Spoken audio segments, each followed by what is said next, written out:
Gaza की पट्टी पर छिड़ने वाली जंग दुनिया में होने वाली जंगों से कुछ मुख्तलिफ नौयत रखती है। शायद यही वजह है कि अब तक इसराइल और फलस्तीन में जंग बंदी ना हो सकी। ये जंग एक ऐसे वक्त में छिड़ी है जब मशरिक़ वुस्ता को तकसीम करने वाली लकीरें गूंज रही हैं। कम से कम 2 दहाइयों से खित्ते में पहले से ही टूट फूट के शिकार सियासी मंजरनामे की सबसे संजीदा दरार के एक जानिब ईरान और उसके इत्तेहादी हैं, तो दूसरी जानिब अमेरिका की इत्तेहादी रियासतें हैं। ईरान गाजा की पट्टी में हमास और फलस्तीन इस्लामी जिहाद नामी तंजीम की भी भरपूर हिमायत करता है। दूसरी जानिब ईरान ने रूस और चीन से भी कुर्बत बढ़ाई है और यूक्रेन में जारी रूस की जंग में ईरान का अहम शराकतदार बन चुका है। चीन ईरान से वाफर मिकदार में तेल खरीदता है। गाजा की जंग जितना अरसा जारी रहेगी और जब तक इसराइल आम फलस्तीनी शहरियों को हलाक करता रहेगा और हजारों मकानात को तबाह करता रहेगा, इस तनाज़े में दोनों इतराफ से मजीद अराकीन के शामिल हो जाने का खतरा बाकी रहेगा। इसराइल और लबनान के दरमियान सरहद पर बतदरीज रफ्ता रफ्ता तनाव बढ़ रहा है।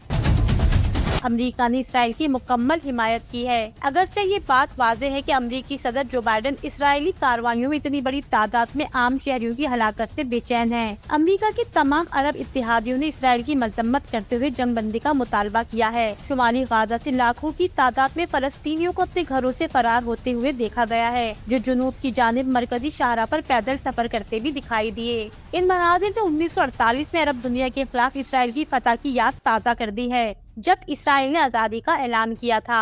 उस वक्त 7 लाख से ज्यादा फलस्तीनी बेघर हुए थे, जिनकी अक्सरियत को इसराइलियों ने बंदूक की नोक पर घरों से निकाल दिया था। इस वाक़ये को फलस्तीनी नुक्बा यानी क़यामत कुबरा के नाम से याद करते हैं। ऐसे में यहूदी कौम परस्त गिरोहों की जानिब से ऐसी खतरनाक बातें हो रही हैं, जिनमें नेतन्याहू हुकूमत की हिमायत के साथ साथ फलस्तीनियों पर एक और नुक्बा नाफिज करने का जिक्र किया जा रहा है, जिससे अमरीकी कैंप में शामिल अरब रियासतें खुसूसन उर्दन और मिस्र काफी तफ्तीश में मुब्तला हैं। नेतन्याहू की हुकूमत के वजीर हम्मास से निमटने के लिए गाजा की पट्टी पर जौहरी बम गिराने का इंदिया भी दे चुके हैं। उनको इस बात पर तनकीद का सामना तो करना पड़ा, लेकिन उन्हें ओहदे से नहीं हटाया गया। लाखों फलस्तीनियों की सरहद पर जबरी बेदखली के इम्कानात को जरूर संजीदगी और तशवीश से देखा जा रहा है। अमरीकी मंसूबे का दूसरा हिस्सा 2 रियासती हल के लिए मुज़ाकरात है, जिसकी मुखालफत नेतन्याहू ने अपनी पूरी सियासी जिंदगी के दौरान की है। नेतन्याहू फलस्तीनियों की आज़ादी के खिलाफ है। यही नहीं बल्कि उनकी वज़ारत उज़्मा की बका का दारोमदार